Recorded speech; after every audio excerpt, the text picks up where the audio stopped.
sur moi-même, sur mon accident. Peut-être que l'histoire de l'accident, c'est un peu de l'avouer, de l'écrire, ça permet un peu de l'évacuer.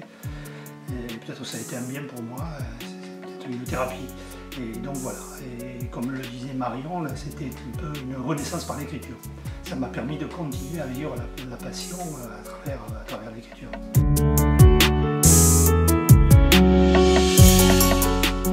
Je l'ai écrit peut-être 2 ou 3 ans après que... Enfin, j'ai commencé de suite après, mais après mon accident, 2 ou 3 ans après mon accident, j'ai commencé vraiment à me pencher dessus et à l'écrire. Je me suis replongé dedans parce qu'il y a des fois, dans la tête, il y a des emmenées un peu qui s'inversent, et donc j'ai essayé de revoir un peu tout ce qui s'était passé dans ma carrière, mais j'avais tout en tête quand même. En fait, moi, l'écriture, je ne suis pas quelqu'un qui a des qualités comme ça à la naissance, c'est pas spontané, quoi. Moi, il me faut beaucoup travailler, quoi. Pour moi, c'était, j'ai travaillé, j'ai refait, et doucement, j'ai appris à écrire, à écrire.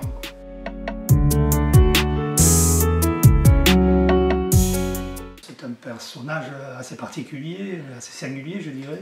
Voilà, c'est un grand séducteur.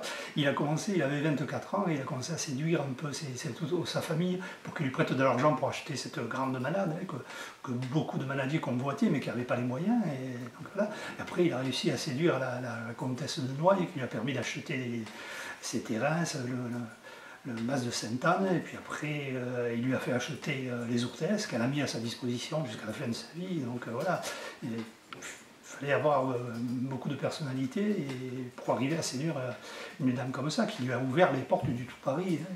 Il a rencontré des artistes, des écrivains, beaucoup de personnages comme ça, et qui sont venus chez lui découvrir ce qu'était la culture taurine camarguaise.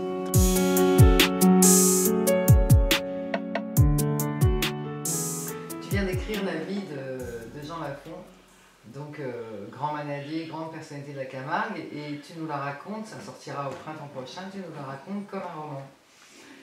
Et tu as beaucoup de projets comme ça, finalement tu vas nous raconter toute la Camargue sous cette forme qui est assez passionnante et qui est historique et en même temps très littéraire et romanesque. Moi j'aimerais bien, parce que j'ai beaucoup aimé écrire là sur Jean Lafont, pour faire des recherches un peu, parce que les gens, en fait, en général, tout le monde se contredit là-dedans, pour arriver à trouver la vérité, et aller au plus près de la vérité, parce qu'on n'est jamais près de la vérité, parce que Jean Lafont c'est un personnage quand même un peu particulier, un peu ambigu, qui cachait un peu tout, qui avait une manière de vivre qui était différente de la nôtre, c'est vrai, il a reçu beaucoup de personnalités, et donc c'était...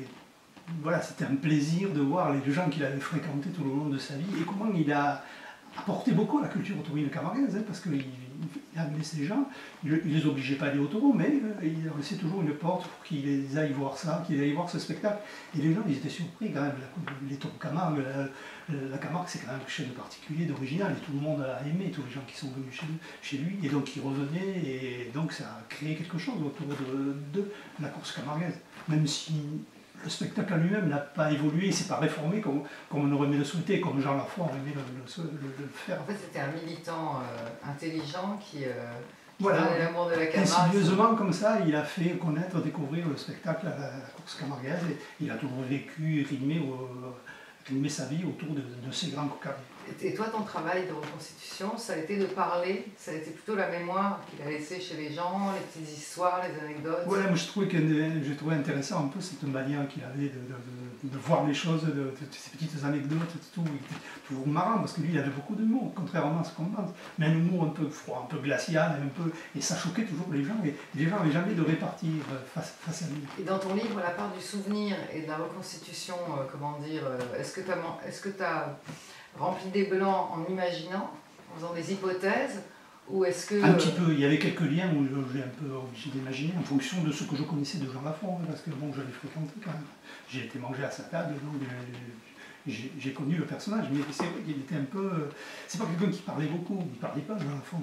Il n'a jamais fait de discours, il n'aimait pas ça, c'est parce qu'il parlait pas beaucoup. Et je pense que faire la cuisine, pour lui, c'était une manière de se comporter. Il était plus à l'aise quand il faisait la cuisine, quand il recevait les gens, que de diriger la conversation. Et toi non plus, finalement, tu parles pas beaucoup. Donc c'est avec les livres, tu dis beaucoup plus, en fait. Tu dis les silences, justement. Voilà, oui, peut-être aussi. Ouais. Oui, oui, non, mais je sais pas, moi c'est ma timidité qui a fait que je n'ai jamais trop exprimé, j'ai toujours l'impression de mal faire, d'être trop pas à ma place, hein, voilà, et donc voilà, en écrivant peut-être que hop, je me libère un peu comme je le faisais dans la... Sur Jean Lafont, en tout cas, tu t'es libéré parce que c'est un livre complet qui raconte toute une vie, ça t'a vraiment inspiré.